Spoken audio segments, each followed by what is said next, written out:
this, the Put Your Money Where Your Mouth Is session as part of CMC. Before we start, I'd like to say a huge thank you to the sponsor of Put Your Money Where Your Mouth Is, Enterprise Ireland, and I have a message here from them. Ireland's passion for creative storytelling and rich heritage in animation is developed a global reputation for combining storytelling, visual artistry, and digital innovation to produce award-winning content for the world's biggest entertainment brands. Enterprise Ireland have developed a website for CMC delegates, which provides a snapshot into their profile of Irish digital entertainment companies. The link is right underneath this video. Should be able to see it right there. So please visit the site and contact the Enterprise Ireland team for more information. In the VOD stands, there is a Focus on Ireland video produced by Animation Ireland, which is packed with information on working with Irish companies. Now, we thank them very much, and thank you for sponsoring that and making it a possibility right here at CMC. Now, this session, if you haven't been to it before, is a fun session. It's a really good insight into the pitching process and what goes on and the things you might need to do and the things you might need to not do to secure maybe some development with a larger company or larger producer. So today's session, we've got some judges, some Dragon's Den style judges, who I'm going to introduce you to shortly. And as well as that, we've got our pictures. We've got 3 pictures in this session. So first up, let me introduce you to this year's Dragons. First up, we have Adina Pitt, who is Vice President of Content and Acquisitions and Co-Productions of Cartoon Network and Boomerang. Thank you for being here, Adina. Thank you. Next up, we have Alison Warner, who is Managing Director of Brand and New Division at Blue Zoo Rights. Alison, thank you for being here. Hi there. Good to be here. Third up, someone who's a bit of a regular at Put Your Money Where Your Mouth Is, it is Nigel Pickard, who is Director of Production at Studio Nevision, sorry. I wish I was in Nevis, but it's great to be here at CMC. Thank you. We were talking earlier and somebody mentioned a boat and it's still been stuck in my head and I was like, I wish I was on a boat in Nevis. That's where that came from. And then last but not least, we have Jules Borkent, who is Executive Vice President of Kids and Family for Viacom CBS Networks International. Thank you for being here, Jules. You're all the way over in New York, is that right? I am indeed. I'm about 20 blocks away from Adina.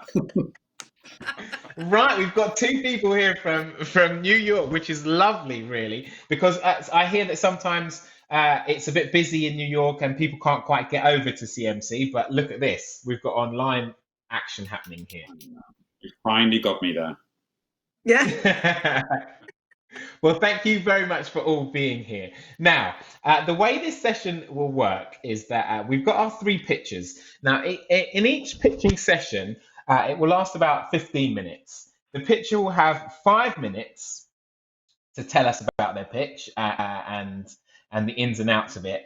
And then you, the judges, will have 10 minutes to provide feedback on those pitches. And if you do want to, let's say, have an exclusivity of development, you have the option to bid a bit of money towards a picture. So let's say make it all exclusive for you for the next short space of time.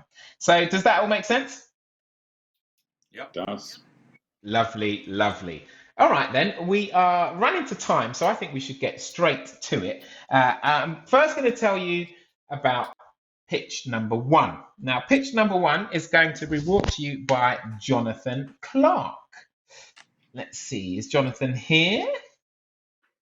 I think he will be in a moment. And Jonathan is pitching about UMAMI. Jonathan, there you are. How are you? Jonathan, are you there? Can you hear me? Yes, I can hear you. Can you hear me? Yeah, hi guys. Hello. Hi, so this is it. This is your 5 minutes to tell us all about umami. Good luck, and we'll have a word with you after your presentation. Okay. So, who knows what umami is? This is a series for 6 to 10-year-olds. It's a 5211 series. It's fun, fast, and full of flavor.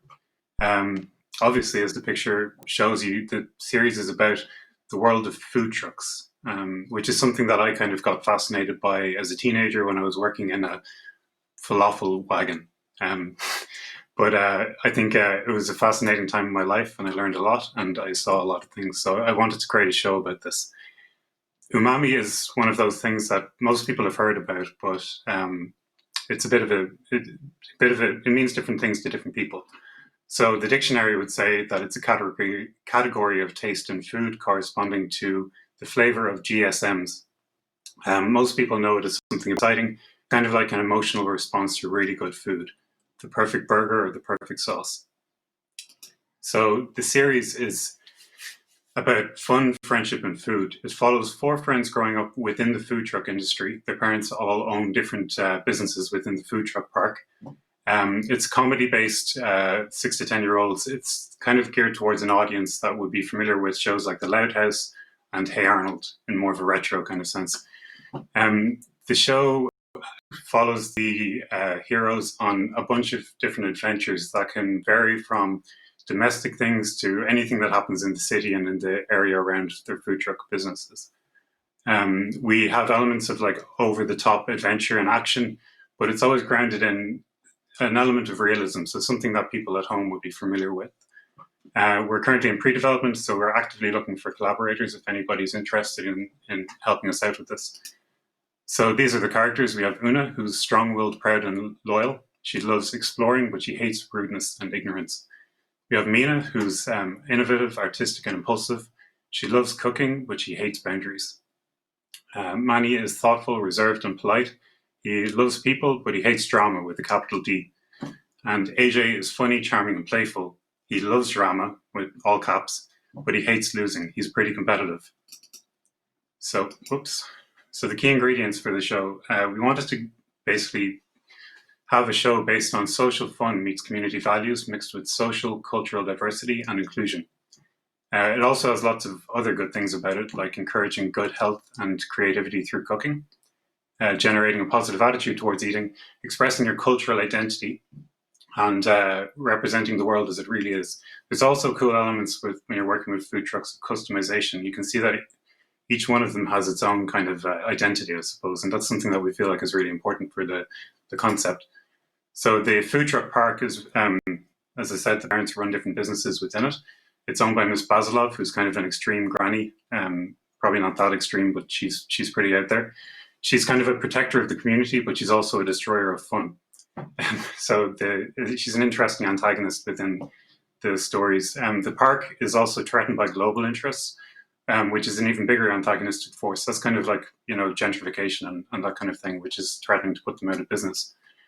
I think it will appeal to the global audience. As you can see, it's a very popular kind of theme. Lots of people like food trucks. I don't really need to say a lot more, but here's a lot of pictures that we did to kind of play around with the idea a bit more. The team that we have involved, we have a great writer called Christina Yee from Dublin, originally from California. We have a director based in the UK, who's Ruth Ducker, who has a lot of experience in animation. I have a bit of time to tell you about one of the storylines. My favorite one is about zero waste, where the characters try and maintain this perfect ideal of zero waste within the food truck park, ultimately leading to lots of frustration and fights. But they realize in the end, it's not about achieving a perfect idea. It's about trying your best to make the world a better place. There's our team. That's me. And get in touch if you're interested. We have a little video from our writer, Christina. So, oops, there's my alarm. So we just want you to check this out. Hi everyone, my name is Christina Yee, and I'm the writer of UMAMI.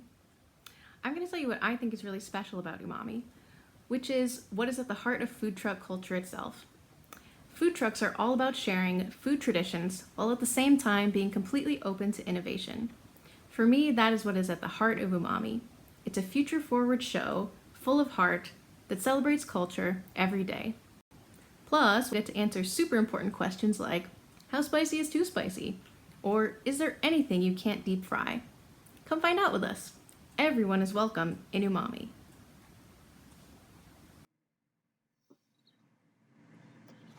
Lovely. Well done. Thanks for playing. Well that, done, Nicholas. Jonathan. Can you still hear me? No? Yes, we can Yeah. still hear you. We couldn't do a co-pitch, so we just thought this was the best way that we could make it work, which is what everybody's doing at the moment, I guess. Well, thank you very much. I have a quick question before we go on to the dragons. The extreme granny seemed like lots of fun. Any inspiration for that? Was that your own granny? That's everybody's granny, I think, where I come from. Nice, nice. Well, we've seen a little bit about the show, but what do the dragons think of it? So I'd like to head first over to Alison Warner. Alison, what did you think of the pitch? I get to go first in this. Goodness. Well, Jonathan, first of all, congratulations on being the very first person to virtually pitch in Put Your Money Where Your Mouth Is. So wonderful. And it's always scary, I think, when you do a pitch and you want to get as much through as possible. Obviously, you're creating a basis for a comedy-based show. You've got 4 characters. You've got an interesting environment that you've put them in. I'd like to kind of know a little bit more about the characters that you have. You know, you basically took us through their traits, and I know you only had 5 minutes, but I really want to get a sense of how they interact with one another, their friendships, you know, learn a little bit more about them to kind of really see how the comedy might play out. So I'd be interested to know a little bit more about that. Thanks, Alison. Yeah, I guess the purpose here is to get you interested, so hopefully I got you interested.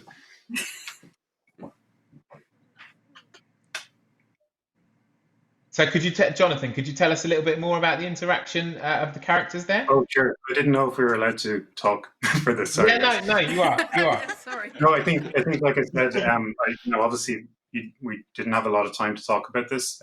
We are working on a script at the moment, and it's super, super exciting. There's, I think that's the most important thing for a show about friendship, but also for a comedy show. So it's something that we put a lot of effort into. Obviously, I couldn't put it across to you like this. I'm not the best person to do it, but I think Christina's done a great job with the script, and I'm looking forward to sharing it with people. Okay, thank you very much. Let's move on to Mr. Nigel Pickard. What did you think of the pitch, sir? Jonathan, well done. Lovely pitch. It looked, even that sort of small level of design we saw looked pretty interesting. I think I get the comedy, I get the last 4 characters. The granny, I actually think the granny is a bit of an antagonist, so I'm not sure it's like everybody's granny, but anyway, she looks great. I suppose my first question would be is how broad can the world be of the comedy? Is the food park always the central in your thoughts now? I know it's early days, but is there a world outside the food truck park, or is it just, are we isolated in that small arena? I think it's something that we played around with a little bit, is this idea of having the world directly outside the food truck park as kind of, your typical high street with which everybody rolls their eyes about. It's got, kind of cookie cutter shops and shop fronts along the street. And so even directly outside where they are, you can see this antagonizing force which wants to move in on their property and wants to turn it into kind of a high street, So that was something that we've been exploring a little bit. They do go outside the park as well. One of the episode outlines, they kind of get stuck on a highway in a traffic jam, and everybody's happy they're there because they just open up shop on the spot and start serving people food. So there's lots that we can do with this in terms of broadening the world and making it as big as it needs to be, or making it as small as we want it to be. Great. So the world is bigger than just the park. I think what's really strong about it is obviously sharing cultural differences, which I think is the diversity of what we're going to see there, but both from the food and the characters. How important is the health element to your scripts? good eating, knowledge of food, or is it just a sidebar? It's a bit of a sidebar so far. Like, I mean, there's a lot of potential there. I think the main thing that we want to focus on isn't kind of educating people about healthy eating, but we do want to allude to it sometimes in some of the scripts. It's something that's on everybody's mind. It's especially important that we give good messages to the audience about this stuff. So we have a certain responsibility with a show like this to do that. Great, thank you. Okay, next up, can we hear from Adina? Hello. Jonathan, congratulations. And thank you for that pitch. I did have a couple of questions similar to the ones that Allison and Nigel already brought up. I did want to piggyback on that, if you will. I'm trying to, first of all, I think this skews a little bit younger than 6 to 11, the way you presented it. In fairness, I haven't read the script, so I could be wrong. But I'm trying to understand a couple of things. What are the aspirational experiences that these kids or the stories will have for the viewer? Because we talk a lot about, I want to be like Una, or I want to be like Nina, or I want to have that. What I didn't quite get that from the presentation, and I think that's a really important thing to pinpoint because of the sustainability of the show. If you're going to make 52 episodes, then there has to be a hook. There has to be the why do I care about these characters and why do I care about their experiences? And that's something, it can't just be comedy for comedy's sake. It has to stand for something, I think. And the other thing that I wanted to point out is when we talk about, especially in today's world, diversity, I think you really have to go as deep as you can. It can't just be about diversity of food and the cultures that are there. I think you have an opportunity here to really delve into cultural, celebrating different cultures. And I'm not saying you have to educate the viewer, but you can entertain them and educate them at the same time about the genesis of certain foods, or whatever the angle is. But I think it's a wonderful way to celebrate diversity without being tokenistic, if that makes sense. Yeah. I think the 2 points that you raised are kind of tied together, because to me, what's really special about this show and what we really want to get across to the audience is expressing your own individuality and finding your own, your own voice as a person. And I think that's important for this age, which we are kind of aiming at 6 to 10-year-olds, I suppose.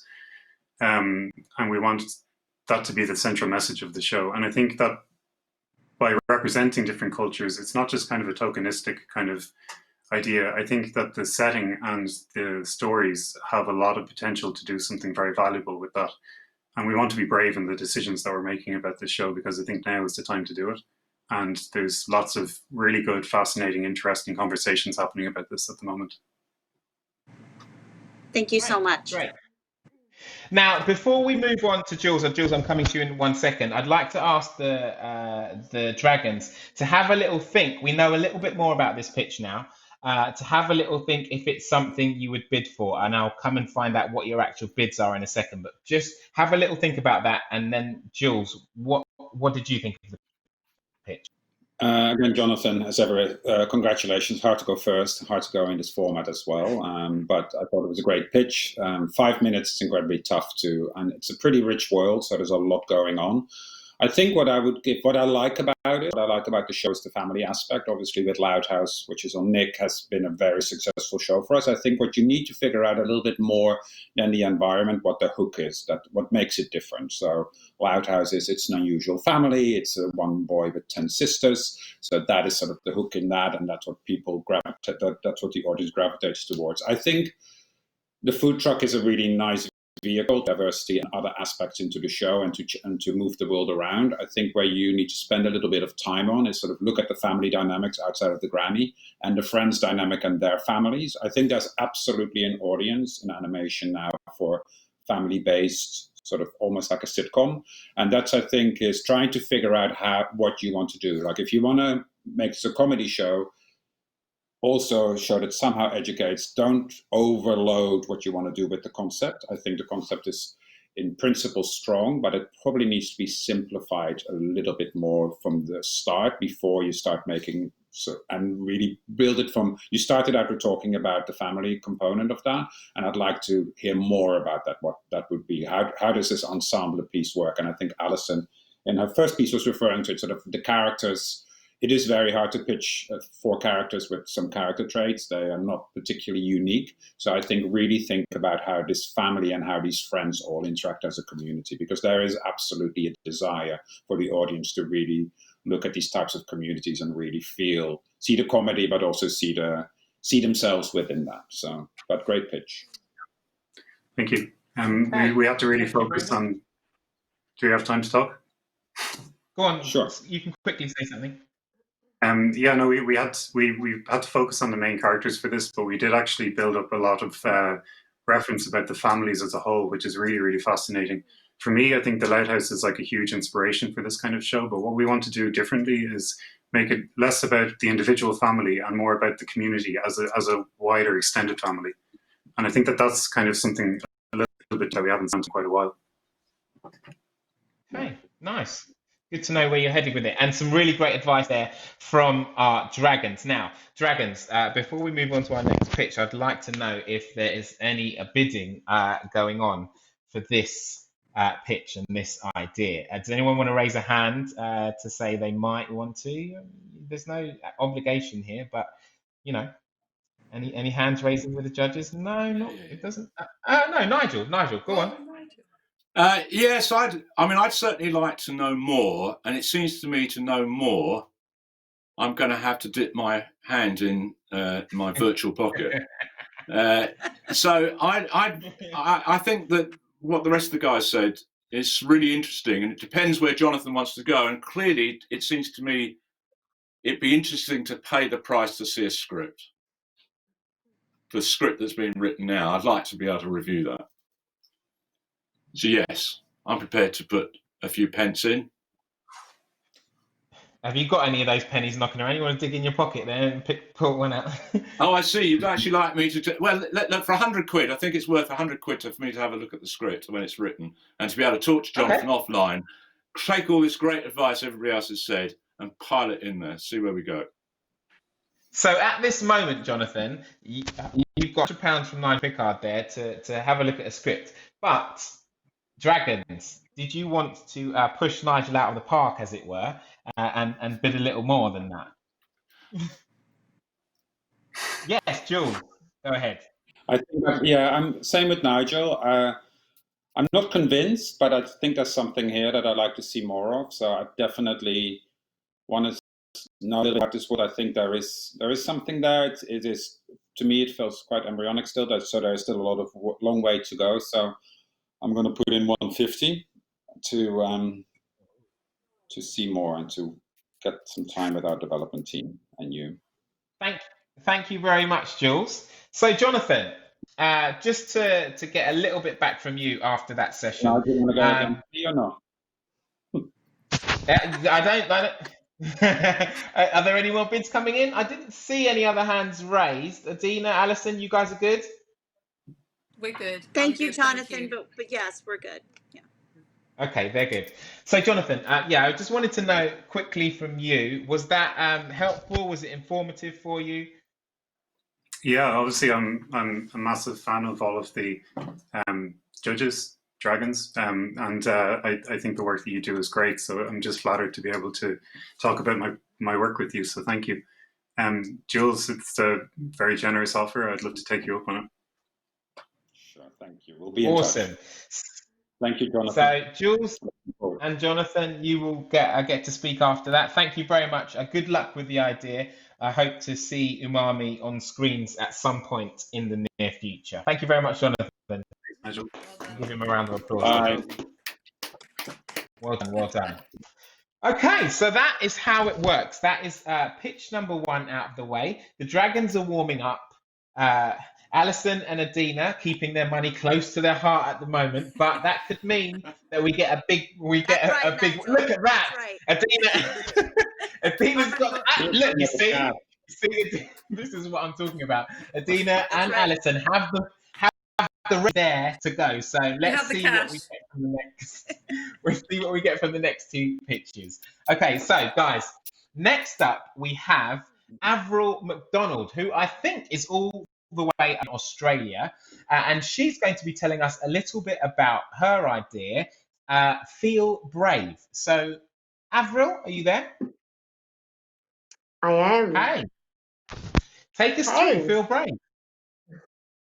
Well, kia ora, everybody. My name is Avril. I'm from New Zealand, and I'm the author of the Feel Brave series of books, which are little stories about big feelings for 4 to 7-year-olds, illustrated by Tatiana Menina. Each book tells a story about a real-life situation that children may face and offers a very simple strategy to cope with it.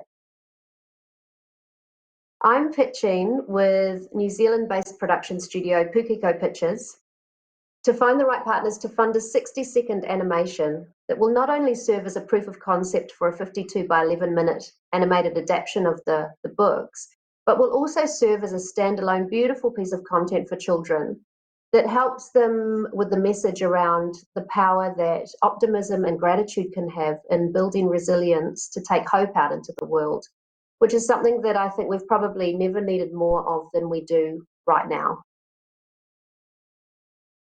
I had my first panic attack at 8 years old when nothing was really spoken about anxiety or mental health for that matter. And it wasn't until I was in my teens that I managed to find some really great techniques from the likes of American coach Tony Robbins that not only helped me manage my anxiety, but that helped me reach my own potential.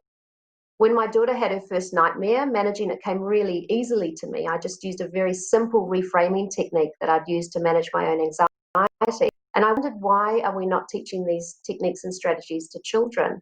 And I thought, what if I could create something that was like Peppa Pig meets Tony Robbins for kids? Feel Brave was born.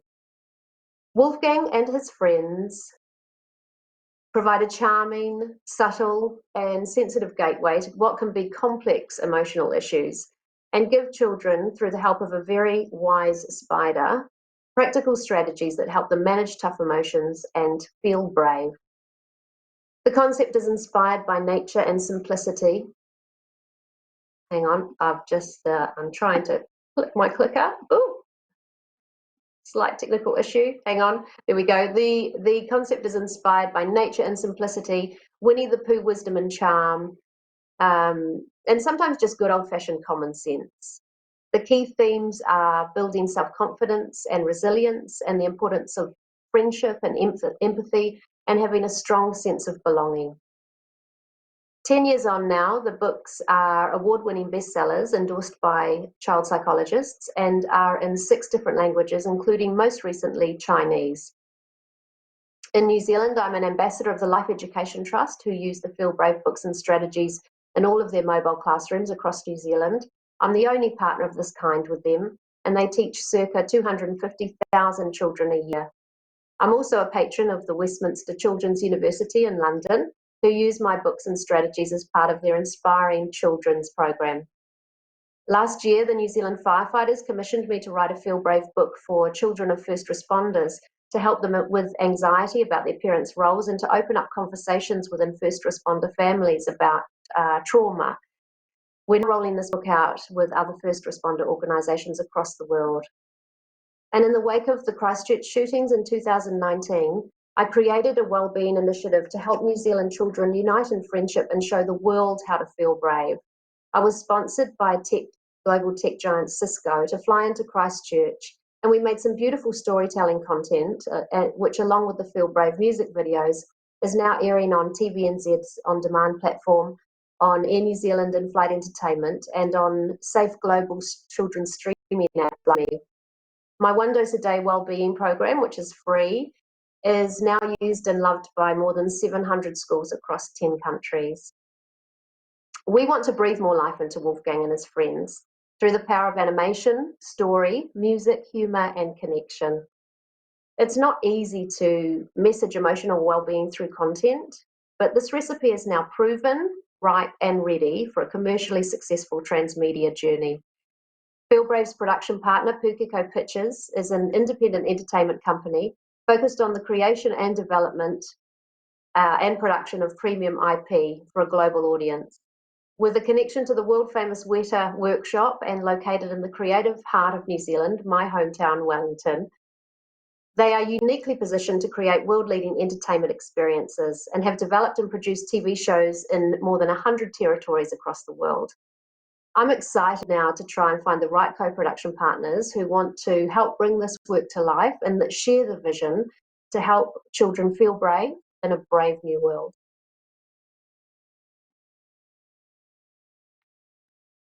Thank you very much, Avril. Really great pitch. Loved some of the animation, some of the photos and pictures that you showed us there. Really showed us what you're aiming to do. Over to you, those dragons. You're the guys that really matter. You're the guys that know all about this. So this time, let's start with the man who bid first time round, Mr. Nigel Pickard. What did you think of Avril's pitch? Thanks, Nigel. I mean, Avril, a lovely pitch. Well done. So interesting and so broad, not just about the program, but the mission that you've clearly been on. And the timing of this seems to be exceptional. You know, we're right. It's something that is obviously going to be necessary. So to have a concept that has such relevance to where we are today is really interesting. I have a couple of questions. I thought the artwork was lovely. Tatiana's done. I thought the artwork was great. Is Wolfgang the central character? If this went to series, is Wolfgang your consistent character? He is Wolfgang and Katrine, so a nice male-female mix. And do you see you're looking for investment to get to a 60-second trailer? But where do you see, what's your ideal of where you see the program or the series, or is it short form? How do you see it in the end? What's your ambition? So ideally, a 52 by 11 minute animated series with a proof of concept, initially just taking a small step. But if a production partner came in and said, look, we want to fund the whole thing or we want to co-produce the whole thing, then that would be great. But as I understand from many conversations in this long game that you have, you know, to try and bring something to life, that it takes a lot of parts to come together. So Pukeko Pictures and myself have thought that probably the best step is to do a 60-second animation, but how beautiful it would be if we could create something much like the Beauty and the John Lewis ad, that in a very short moment, 60-second animation, you can actually get across beautiful messaging.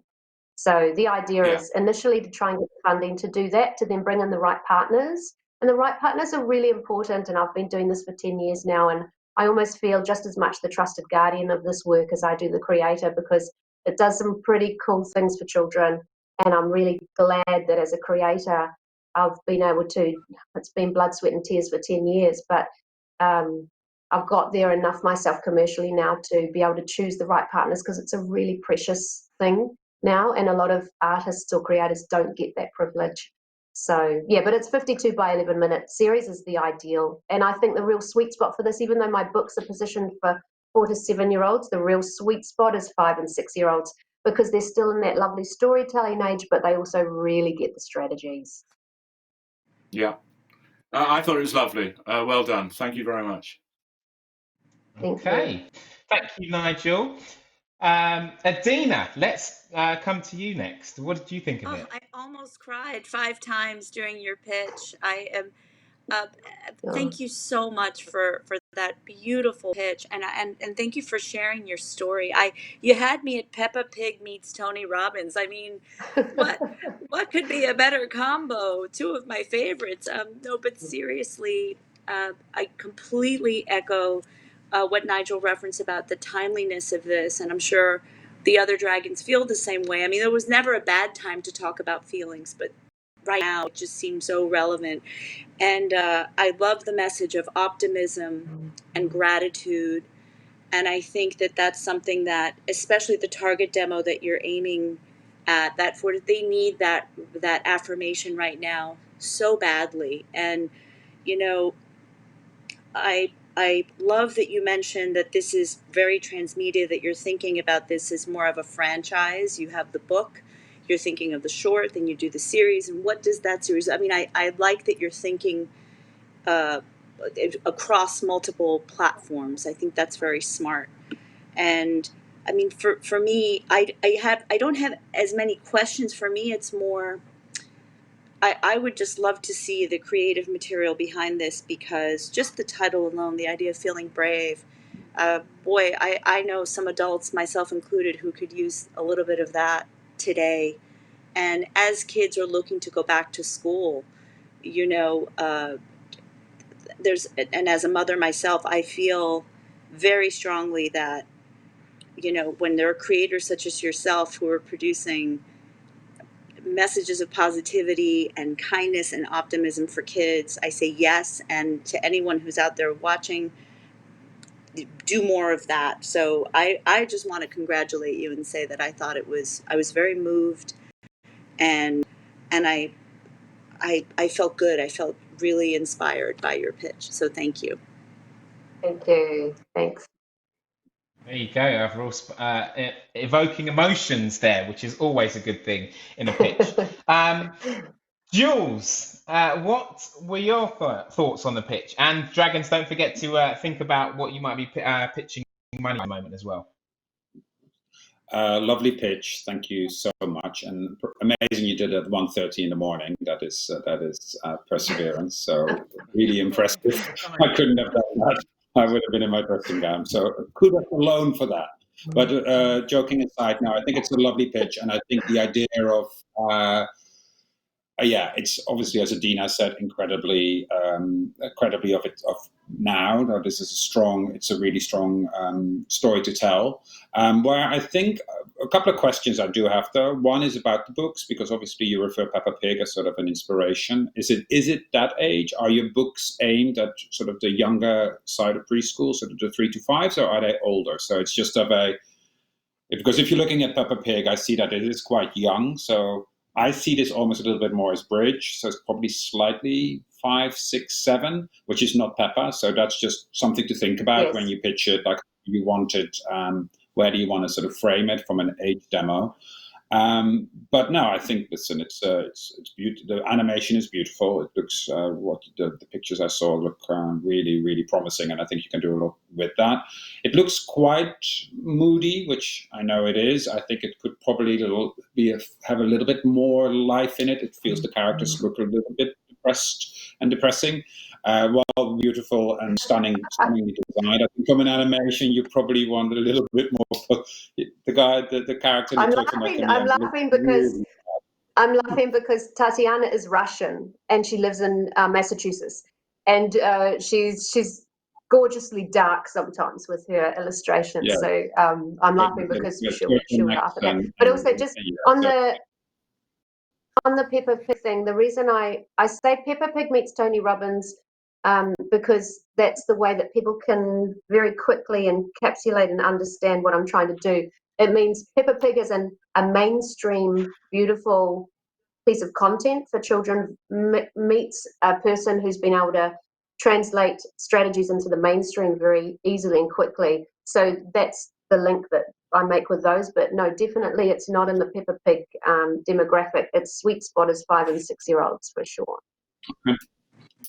Great. Okay. All right, and last but not least, Alison, what were your thoughts? Well, I think you had me just at the very start with the title, Feel Brave. I think that's wonderful. It's very evocative. And I think, you know, as Adina was saying, it's very timely and a very positive message. So I love that. And I love the fact that you're taking a whole range of emotions and seeing whether, you know, you can create an animated series out of it. And again, I think the framework, particularly based on your books, feels very inspirational. And I think, you know, it will depend on the actual content. And what I think I'm really intrigued to hear a little bit more about is, you know, learning more about Wolfgang. I take it he's a little wolf. I didn't quite get what Katrine was, but I guess it's a little bunch of animals. And I think right now I'd love to hear more about their world. You know, who are all these friends? Are they just all kids together? Do they have parents? You know, just really getting a sense about how these characters are going to develop and how you're going to tell these stories, which I feel are going to be so relevant and can be truly global as well. You know, I think there's no barriers in terms of what you can actually do here. I just would like to probably again hear a little bit more about them to understand where, Yeah, and it's hard because we don't have a lot of time. So, but yeah, Wolfgang is a wolf, and he's about 6 or 7, and he's quite shy and anxious, but he's always surprised in the courage that he has. And Katrina's his best friend, and she's a cat.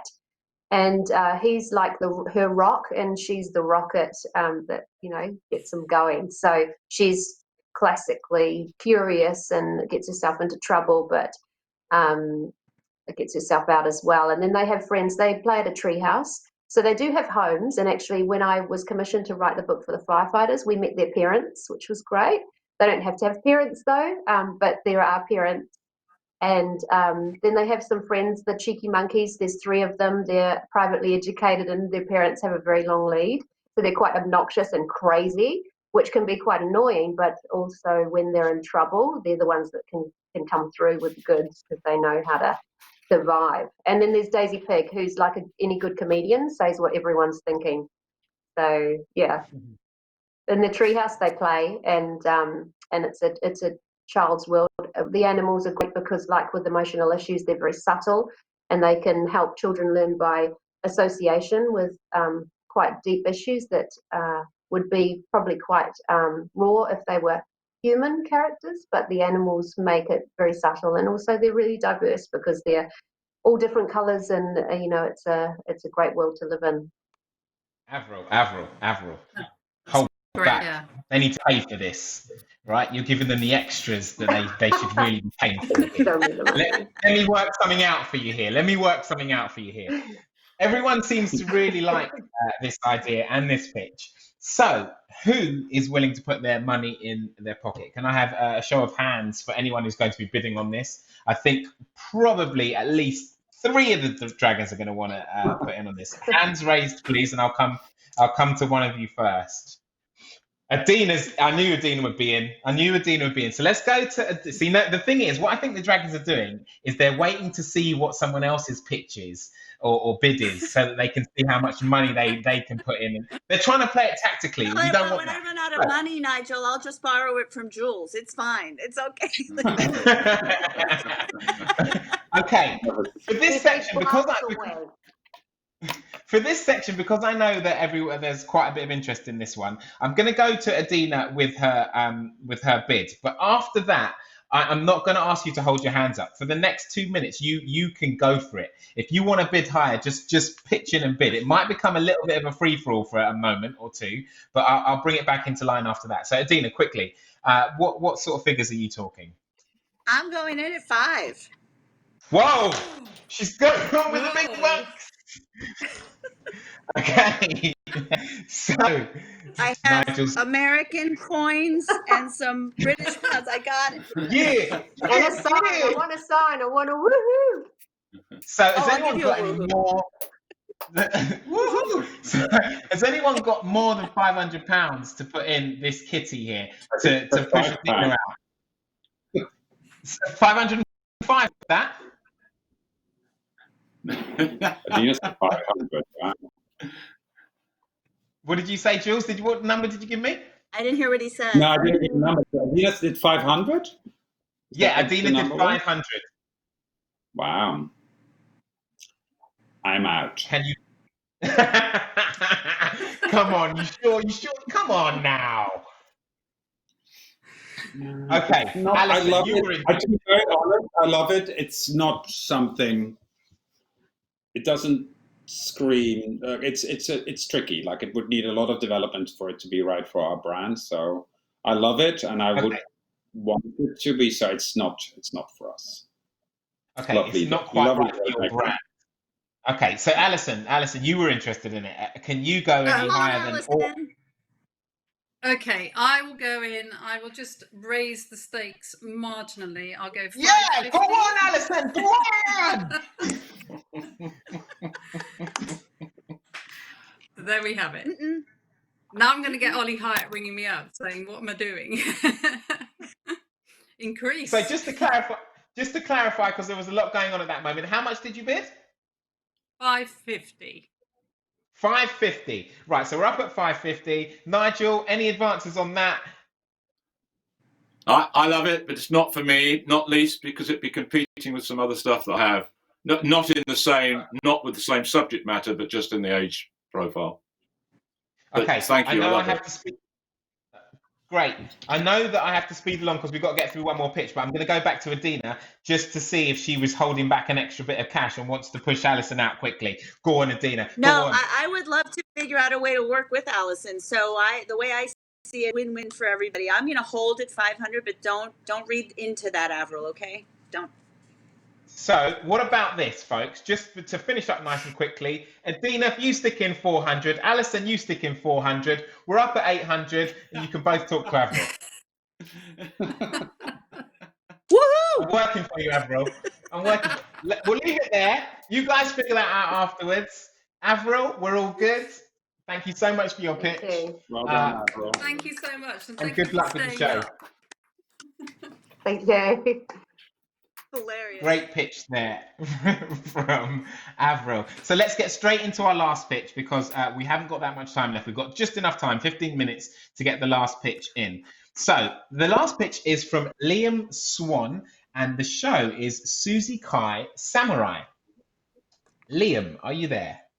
Hello. Hey, how you doing? Liam, I'm good. How are you? Yeah, not too bad. I know everyone can't make it to Sheffield, so I'm here to bring the Yorkshire accent. Bring the Yorkshire accent along with the samurai vibes. That's it. Yeah. So I'll jump into it. So yeah, the idea is Susie Kai Samurai, and this is an idea that I've created with my writing partner, and for the past 10 years, I guess, now we've been working on shows like Nella the Princess Knight, Glitch Tex, and I've just finished a 1.5 year run on a show called Gran Gran. And this show that we've created together is our own baby. Susie Kai Samurai is a 52 times 13-minute action comedy animated series for 6 to 12-year-olds. It's about a 9-year-old samurai called Susie Kai and her quest to protect an ancient and fantastical Japan from all manner of mischief. The show is fast-paced, it's bouncy, stretchy, it's preschool plus, but it's very much comedy. So what the show is basically all stories are based on sacrifice, like giving up something you love for someone else or putting yourself at risk to save others. Now, this came out of an idea that I had that every good deed is based on sacrifice, even down in time. Parents make sacrifices for children, couples for each other. Everything boils down to sacrifice, like hard work, dedication, and pursuit. And this show is about making that word a positive word and not a dirty word. Most importantly, though, the stories are told through the eyes of this young girl that's trying to navigate a world that doubts her as she transforms into a woman and also a powerful samurai. So the show is set on Mount Heiko. Now, Mount Heiko is a fantastical Japan, but it's its own place. There's every area you can ever imagine for Susie to go on adventures. It's there. So there's enchanted forests, snow-tipped peaks, great plains, clear oceans. And basically, different landscapes require different solutions to problems. You might be giving up a snuggly coat to keep someone else warm on a snow-covered landscape. And this place, Mount Heiko, has been protected by samurai for generations, and now it's Susie's time to protect it. So Susie, yeah, like I said, she's 9, she's almost 10. She's this chubby, cheeky sort of Japanese jet of energy. She's got a sarcastic streak and a sharp tongue. She's a bit of an outcast and spends a lot of her time with a pet Kit, who's a trusty pet cat, and a light sprite called Flint. Now, light sprites are sort of good spirits that help guide the samurai. And when Susie becomes the first female samurai in her family's history, she embarks on this journey wildly unprepared. Everyone assumed that her brothers were going to be chosen to be the samurai, and it was Susie. So this is Flint, who is a glorified torch. So he's a light sprite that's been trapped in this paper lantern, and he's not happy about it whatsoever. And he lets Susie know that. He's not always that encouraging to Susie. He's very dry and can put doubt in her. And then the opposite of that is Kit, who is the magical nine-tailed cat, who is actually a kitsune. And in Japanese folklore, kitsune is a magical fox. Now, Kit is a magical fox, but just prefers to look like a cat. So they're friends, and that's who she goes on the adventures with. Now we have Aunt Gina as well, who's like a guardian, a brothers. You can see to the right or left, I don't know how you can see that, is Azumi. Now he's furious. He's furious that Susie's been picked. He's been training all his life. The antagonist of the show is the Gia. Now the Gia is the total opposite of sacrifice. It's a bubbling greed that grows inside Mount Heiko, and it feeds on the bad deeds of shadow sprites. Now shadow sprites are the opposite of light sprites. They're the ones that cause mischief and might cause problems for the community on Mount Heiko. And then we have Old Master Raymond, who's basically the Master Yoda, and he's training Susie Kai Samurai to be, the samurai that protects Mount Heiko. I don't know if you can see the image, but we've got like the Gia's cavern where he bubbles and swells, and it's a little bit like the Eye of Sauron, I guess, in Lord of the Rings. So yeah, samples. We've written a pilot as well, and we've got a few episodes sort of planned out. I'll just read one of them because I'm trying to speed through this. And one of my favourites is Shortcuts, and it's whilst undertaking a series of repetitive tasks. Susie Kai has got to deliver these scrolls back and forth from Bokan, which is the capital of Mount Heiko. And basically, Susie and her friends devise a unique set of shortcuts in order to achieve the tasks faster. Unfortunately, a small crossing that they build, a bridge over, leads to negative consequences for a secret tribe of grumplings, these creatures that live at the bottom of a gorge. And basically, they rely on the sunlight to help them grow food. And obviously, this bridge is covering that. So Susie has to learn that she has to go the long way around in order to protect someone else, and that all comes back to the theory of sacrifice.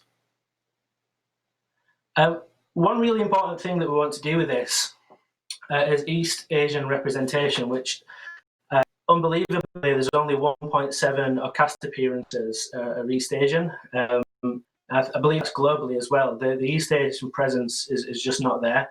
So what I want to do is get rid of it, out of the way. Yeah, the creator of the show and still be there, but bring East Asian writers in and artists in and get someone to lead that, because I talk about an anecdote, and I'll not mention any names or anything, but I recently involved in a show that actually took out the East Asian family because they couldn't find the right writer, which I think is ridiculous, because I know those writers are out there. I've spoken to those writers when developing this show, and I think this is the perfect show to bring them in and to lead the project.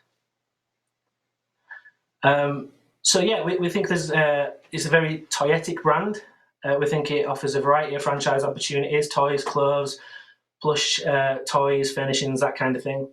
I love the idea of samurai outfits for kids as well, especially for little girls who tend to have princess dress-up costumes and that kind of thing. Like, no, let's give them a samurai outfit and look badass. I think there's so much scope to expand this into theatre and computer games, and all coming back to that sacrifice. And I think that's a message that can transcend across many different things. So yeah, that's Susie Kai Samurai, and that's my pitch. I feel like I totally sped through that, but that's how Susie would do it. Thank you very much, Liam. You did very, very well the way you cut to shortcuts to shorten the time. We haven't got a lot of time, so I'm going to do something with this pitch. Let's think of this pitch like you've just pitched it to the execs as they're running from the lift to their taxi, and you've just pitched it, and they've got to give you a little bit of feedback now just before they jump in their taxi. So let's start this time with Adina. You've got about a minute and a half, Adina. Let's see what you've got. Perfect. So first of all, Liam, I want to congratulate you on going last. That's always difficult, and you rushed through it beautifully. I think that I like the concept. I think that the idea of a samurai girl is something that we haven't seen. We've certainly seen the martial arts and that whole world explored, and we've taken part in some of that with Ninjago, with our partners Lego. So I applaud what you're doing in the girl empowerment story here. I think I would need to know a little bit more about the world. I know we don't have time to do that right now, but I'm going to leave it at that. Okay, thank you very much. Do also think about your bids, guys, while this is going on. Jules, we're heading over to you next. What did you think of Sure. Liam's pitch? Well, good. Hard to do, as Adina said, in such a short amount of time, so I'll speak quickly and give you some quick feedback. Like the idea of it a lot. I think some challenges. One that sort of was very blatant is weaponry. So obviously, samurai swords, that has always been an issue for us. We have looked at that, how you especially do that around preschool, and because it looks quite young. So there's something to think about with just the concept of a samurai, because of the weaponry and swords and knives is a hard thing for us to do. It just doesn't.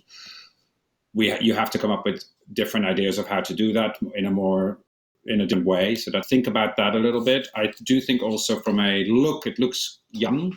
So it'll be very interesting to see what the transformation, sort of what it looks like before and after, if there's any sort of idea of that. It does definitely, the character design skews very young, but I do really applaud the idea of more diversity and also Asian actors, because there hasn't been, to your point, we've done shows in the past in preschool, but there is not a lot around that. And I also agree with you, there are writers out there that absolutely that we're trying to attract, to have more diversity also, not just on screen, but also in the writer's room. So I'm really happy you thought of that. Thank you very much, Jules. Very succinct. I wouldn't mind bumping into you from between the lift and the taxi. You get a lot of information out. Alison, what do you think on this pitch? Okay, well done, Liam. That was great. Just echoing what Adina and Jules have said. I think that you've got a very interesting pitch. I think there are challenges, yes, with weaponry, but I really like the idea that the series is based on the concept of sacrifice, and that doesn't have to be a kind of negative thing or anything. It's how you can build that into something that kids can recognize and say, you know what, to give that up, I can enrich something. And I think that message is really pertinent. So I'd like to see more of that. I like the fact that you've already built out what seems to me like quite a rich world. Susie sounds like a really fun girl. It's going to be interesting to see how the relationship develops with her brother, who's obviously a bit put out, but I like her nine-tailed cat. I think that's going to be really fun. So yes, hooking it on samurai, but actually I think it's more about the adventures they go on and how they right the wrongs in the sense of sacrifice that I'm intrigued to see more about. Cool. That's it. Nice. Thank you very much, Alison. And last one is Nigel. What have you got for us? Well done, Liam. I thought, for me, I love the title. I think the design is a bit young. I think it was quite traditional, and that's not necessarily a bad thing, by the way, but it's quite a traditional piece. I think you tried to probably pack too much into the pitch. I know you had a short time and it was tight. I think less would be more, because there's quite a lot for us to grasp in the pitch. And I think if that, as you go forward in the next pitch and deal with it more, I think we need to have a little bit more time on the central character. I think Jules has mentioned weaponry is definitely a challenge. Weaponry and sacrifice seems to be like a double challenge, but I liked it. I think it was good, but I'd just like to know a bit. I kind of need to delve into it a bit more to really get the value out of it. But well done. Yeah, that makes sense. Thanks everybody. If I could just mention on the weapon. No, is that all right? Go on quickly. No, quickly. Yeah, just the pilot that we put together. She actually gives up getting her sword to save Kit the cat. So it's something that I know is a thing in preschool animation. So it's something we're definitely looking to change and fix. Okay, cool. It's already on your radar. So guys, bidding quickly. Hands up. Anyone bidding? Come on now. I want to see a hand up. Don't need to come over there. Just because I'm not in the room with you, Jules, very well done. What are you bidding? So I'll put in 150 because I'm intrigued to see more. So definitely want to 150 see it. from the Jules. Anybody got more on 150? Come on, Nigel. I know you've got money in your pocket. And you, Alison. And Adina, I've seen the colour of your money on the last round. And I saved you £100. Right. Exactly. And I saved you 150, Alison. So come on, you got a little bit extra money knocking around there. Nigel, it's card. We're not messing around Okay. anymore. Card. I love it. I'll go to 200. I'll go to 200 if I can Whoa. go in and show it to Jules. Okay, 200 from Nigel. Ladies, Adina, Alison, any advances on that? Come on. Nothing from my Alison. friend, I'm No, out. not for me. Even though I saved these guys some cash on another bid, they're not willing to put their hands in their pockets. Guys, thank you very much Thank for your you, Liam. insights. Liam, I Well hope done, Liam. you've gained a little bit from that, and you're going to have a little conversation with Nigel, hopefully after this, and he'll be able to help you out on progressing that idea. Yeah, thanks very much for your time and letting me be a part of this. Appreciate it. Thank you very much, Well Liam. done. Really, really well done. That's all we've got time for, guys. I'm being told to wrap it up. So here we go. Thank you so much to the Dragons for being here. Been so fun. Adina, Jules, Nigel, Alison, you've been really good sports. And even though we're having fun and we're joking around, I think the people pitching can really take something home from this session and know what to do moving forward in developing their pitches and all of that. So I really appreciate that, and a massive round of applause for all of you guys. Okay, thank you so much for being here. Hopefully we'll see you all again next year for more Put Your Money Where Your Mouth is fun. Okay. Brilliant. Thank you so much, Thanks, guys. everyone. So, for those of you that have been watching that for the last hour, I hope you've enjoyed it. It's been a lovely session. Thanks to our speakers, thanks to the people pitching. For more creative inspiration, why not check out the Creators Inner Child videos? There's a whole collection of them on the VOD content, including Keith Chapman and Angela Santomero of Blues Clues fame, which is really great. And then tomorrow we start at 11 a.m. with the big event for the animation community and everyone involved in commissioning, distributing, or writing for animation. It's basically Animation Assemble with an exclamation mark. I've been told the exclamation mark is very, very important. And you should know, you should have received your Zoom invitation for the CMC karaoke show hosted by Carrot, which is going to be at 8 p.m. this evening. Don't miss it. I really hope you enjoyed the session. I'm Nigel Clark. Hopefully we'll see you again very, very soon, or maybe at karaoke later. Take care. Bye.